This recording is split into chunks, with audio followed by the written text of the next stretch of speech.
இன்னைக்கு முக்கியமான 10 வீட்டு உபயோக குறிப்புகள் தாங்க பார்க்க போறோம். ஃபர்ஸ்ட் வந்து பாத்தீங்கன்னா குக்கரோட கேஸ் கட்டு. இது எல்லாருக்குமே வந்து லூஸ் ஆயிரும். அப்ப குக்கர்ல இருந்து தண்ணி பொங்கி பொங்கி வரும். அந்த மாதிரி இருக்கும் போது குக்கர்ல சமைச்சதுக்கு அப்புறம் கேஸ் கட்டை எப்பயுமே வெளியில எடுத்து நல்லா வாஷ் பண்ணிட்டு ஃப்ரீசர்ல வச்சிருங்க. ஃப்ரீசர்ல வச்சீங்கன்னா நல்லா டைட்டா இருக்கும். அதுக்கப்புறம் நீங்க சமைச்சீங்கன்னா ரொம்ப சூப்பரா இருக்குங்க. அடுத்ததாவது இட்லி மாவு சில டைம் பார்த்தீங்கன்னா கல்லு மாதிரி ஆகிடும். தோசை இட்லி எது செஞ்சாலுமே வராது. இந்த மாதிரி டைமில் உங்களுக்கு கல்லு மாதிரி இருக்குன்னு ஃபீல் பண்ணீங்கன்னா நீங்கள் வீட்டில் இருக்க அப்பளத்தை ஒரு 2-3 பிச்சு போட்டுருங்க. பிச்சு போட்டு கொஞ்சம் தண்ணியில் ஊற வச்சு நல்லா மிக்சியில் அரைச்சி இந்த மாவோட கலந்து நீங்கள் சுடும் போது பார்த்தீங்கன்னா இட்லி பஞ்சு பஞ்சுன்னு சாஃப்டாக வரும். தோசையும் வந்து ரொம்ப சூப்பராக வருங்க. ட்ரை பண்ணி பாருங்கள்.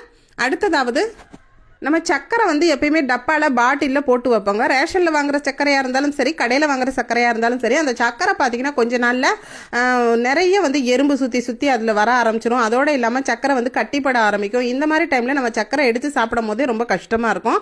அதோட கலரும் வந்து மாற ஆரம்பிக்கும். ஸோ அந்த மாதிரி இருக்கும் போது சர்க்கரைக்கு வந்து நம்ம எப்பயும் இதே மாதிரி வெள்ளையர்னு வந்து எறும்புகள்லாம் மொய்க்காமல் எப்பவும் இதே தன்மையோடு இருக்கிறதுக்கான ஒரு டிப்ஸ் தான் நான் சொல்ல போகிறேன். இதுக்கு பார்த்தீங்கன்னா கிராம்பு வந்து ஒரு 4 கிராம்பு நீங்கள் எடுத்து போட்டிங்கன்னா போதும். சர்க்கரை இந்த மாதிரி போட்டுட்டு அந்த 4 கிராம்பு அதில் மேலாக வச்சுட்டு நீங்கள் மூடி வச்சிங்கன்னா எப்பவும் சர்க்கரை உங்களுக்கு இதே மாதிரி ஃப்ரெஷ்ஷாக இருக்கும்.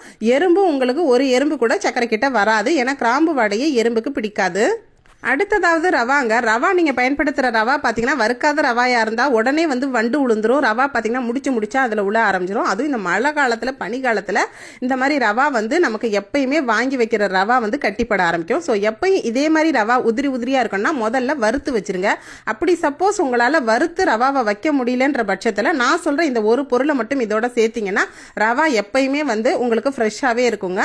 ரவா வந்து கட்டிப்படாத பூச்சி வண்டுகளும் அதில் வைக்காது. அந்த ஒரு பொருள் தான் வந்து வசம்பு. அதாவது பேர் சொல்லாததுன்னு சொல்லுவாங்க. இது நாட்டு மருந்து கடையிலேருந்து எல்லா கடையிலையுமே கிடைக்கும். உங்களுக்கு ரொம்ப சீப்பான ரேட்டு தான். இதில் ஒரு பீஸ் மட்டும் இதில் போட்டு நீங்கள் மூடி வச்சிட்டிங்கன்னா ரவா வந்து எப்பயுமே வந்து வீணாக போகாமல் கட்டிப்படாமல் பூச்சி வண்டுகள் வைக்காமல் அப்படியே ஃப்ரெஷ்ஷாக இருக்கும். ஸோ இந்த டிப்ஸும் உங்களுக்கு ரொம்பவே பயனுள்ளதாக இருக்கணும்னு நினைக்கிறேன். அடுத்த டிப்ஸ் என்னென்னா எல்லாருக்குமே ரொம்பவே யூஸ்ஃபுல்லான டிப்ஸ்ன்னு தான் சொல்லணும். அதாவது சப்பாத்தி மாவு பிசைறது அப்படின்னா காலையில் ஸ்கூலுக்கு பசங்களுக்கு கிளப்பும் போது கொஞ்சமாக பிசையணும். அதே டைம் கை வலிக்கும். சப்பாத்தி கேட்பாங்க. டிஃபனுக்கு லஞ்சுக்கு நீங்கள் கட்டுவீங்க. அந்த மாதிரி டைமில் மிக்ஸி ஜாரில் ஒரு 2 கப்பு வந்து கோதுமை மாவு போட்டுக்கலாம். 1 ஸ்பூன் வந்து உப்பு சேர்த்துக்கங்க. அதுக்கப்புறம் எந்த அளவு 2 கப்பு போடுறீங்களோ அதே அளவு 1 கப்பு வந்து தண்ணி சேர்த்துக்கலாம். இதில் 1 ஸ்பூன் வந்து எண்ணெய் சேர்த்துக்கங்க. சேர்த்துட்டு இந்த மாதிரி வந்து சப்பாத்தி மாவு மிக்சியில் பல்ஸ் முள்ள 2 சுற்று சுற்றுனீங்கன்னா போதுங்க. அப்படியே கை வலிக்காமல் மாவு வந்து நல்லா திரண்டு உருண்டு சூப்பராக வந்து மாவு சாஃப்டாக வரும். நீங்கள் கையில் பிசைறதோட பார்த்தீங்கன்னா இந்த மிக்சியில் சுற்றும் போது ரொம்ப சூப்பராக சாஃப்டாக வருங்க. இப்போ உங்கள் முன்னாடி நான் பாருங்கள் மிக்சியில் வந்து சுற்றி எடுக்கிறேன். சப்போஸ் மிக்சியில் அரைக்கும் போது உங்களுக்கு கெட்டியாக தோணுச்சுன்னா லைட்டாக நீங்கள் தண்ணி சேர்த்துக்கலாம். பாருங்கள் கையில் வந்து குயிக்காக வந்து கைவலியே இல்லாமல் இந்த மாதிரி சுலபமாக உங்கள் பசங்க மார்னிங் பிரேக்ஃபாஸ்ட் ரெசிபியா இருந்தாலும் சரி, மத்தியானம் லஞ்சுக்கு கட்டுறதா இருந்தாலும் சரி, இந்த மாதிரி புஸ்ஸுன்னு பஞ்சுன்னு சாஃப்டா வந்து சப்பாத்தி மாவு கைவலியே இல்லாம பிசையலாம். இது ரொம்ப முக்கியமான டிப்ஸுங்க. நீங்க மிக்ஸி ஜார்ல ஒரு முறை ட்ரை பண்ணி பாருங்க. அடுத்ததாவது நெய்ங்க. பசு நெய் நீங்கள் வீட்டுக்கு பயன்படுத்துகிற எந்த பிராண்ட் நெய்யாக இருந்தாலும் சரி, இல்லை நீங்கள் அதாவது பூஜை அறையாக இருக்கட்டும், சமையல் அறையாக இருக்கட்டும், இந்த நெய் டப்பா வந்து நீங்கள் வைக்கும் போது பார்த்தீங்கன்னா இந்த மார்கழி மாதத்தில் அப்படியே ஃபங்கல் இன்ஃபெக்ஷன் வந்த மாதிரி இருக்கும். அந்த மாதிரிலாம் வராமல் நெய் வந்து எப்பயுமே இதோட வாசனை குறையாமல் இருக்கிறதுக்கான ஒரு சூப்பரான டிப்ஸ்ன்னு சொல்லலாம். இதில் ஒரு துண்டு வந்து வெல்லம் வந்து சேர்த்துக்கங்க. நல்ல வெல்லமாக சேர்த்துட்டு மூடி வச்சிங்கன்னா எப்பவும் போல் நெய் வந்து அதே மனத்தோடு இருக்கும். ஸோ இந்த டிப்ஸும் உங்களுக்கு ரொம்பவே பயனுள்ளதாக இருக்கும்னு நான் நினைக்கிறேன். அடுத்ததாவது நம்ம முக்கியமான டிப்ஸ் என்ன பார்க்க போகிறோம்னா வேஸ்லின். இது எல்லா கடைகளையும் இருக்கும். குட்டி பெட்டி கடையில் கூட வேஸ்லின் வச்சிருப்பாங்க. ஆனால் இந்த வேஸ்லின் தினோண்டு வேஸ்லின்ல இவ்வளோ டிப்ஸ் இருக்கான்றது உங்களுக்கே ஆச்சரியமா இருக்கும். அதாவது ஐலைனர், காஜல் இதெல்லாம் நம்ம கண்ணுக்கு மேலே போடுவோம். எந்த ஃபங்க்ஷனுக்கு போயிட்டு வந்தாலும் அப்படியே முகத்தை வாஷ் பண்ணாலும் அது போகவே போகாது. கண்ணுக்கு மேலே பார்த்தீங்கன்னா சுற்றிலும் கருவளைய மாதிரி படைஞ்சிருக்கும்.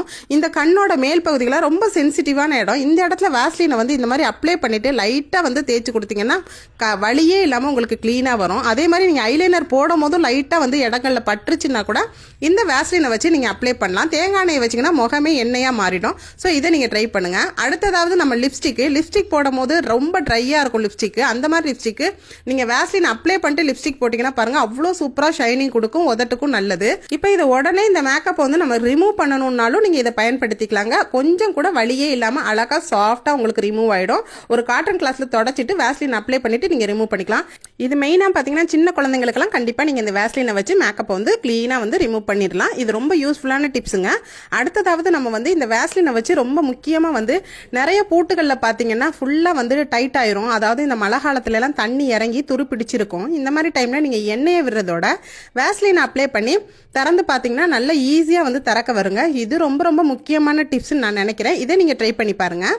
அடுத்ததாவது நம்ம வந்து வேஸ்ட்டாக தினைக்கும் யூஸ் பண்ணுற அந்த ஷாம்பு பாக்கெட்லாம் வேஸ்ட் பண்ணாதீங்க. இனிமேல் அந்த பாக்கெட்டெல்லாம் தூக்கி த்ரோ பண்ணாமல் தண்ணியில் இந்த மாதிரி போட்டுருங்க. போட்டுட்டு உங்கள்கிட்ட வந்துட்டு கால் மிதியடிகளை இந்த மாதிரி ஊற வச்சிருங்க. ஊற வச்சுட்டு துவைக்கும் போது நல்லா வாசனையாக இருக்கும். அதுக்கப்புறம் கிச்சனில் யூஸ் பண்ணுற டவல் கூட நீங்கள் இந்த மாதிரி யூஸ் பண்ணி நல்லா நீங்கள் வாஷ் பண்ணிக்கலாங்க. எப்பயுமே வந்து நல்லா வாசனையாக இருக்கும். ஸோ இந்த வீணா போன ஷாம்பு பாக்கெட்டை இனிமேல் வேஸ்ட் பண்ணாங்க. நான் சொன்ன இன்னைக்கு 10 வகையான டிப்ஸும் ரொம்பவே உங்களுக்கு பயனுள்ளதுன்னு நீங்கள் நினச்சிங்கன்னா நம்ம வீடியோக்கு மறந்துடாமல் லைக் போட்டுக்கோங்க. அப்படியே நம்ம பேஜை தொடர்ந்து ஃபாலோ பண்ணி உங்கள் ஃப்ரெண்ட்ஸ் அண்ட் ஃபேமிலி ரிலேட்டிவ்ஸ்க்கு இந்த பயனுள்ள வீடியோவை ஷேர் பண்ணிடுங்க.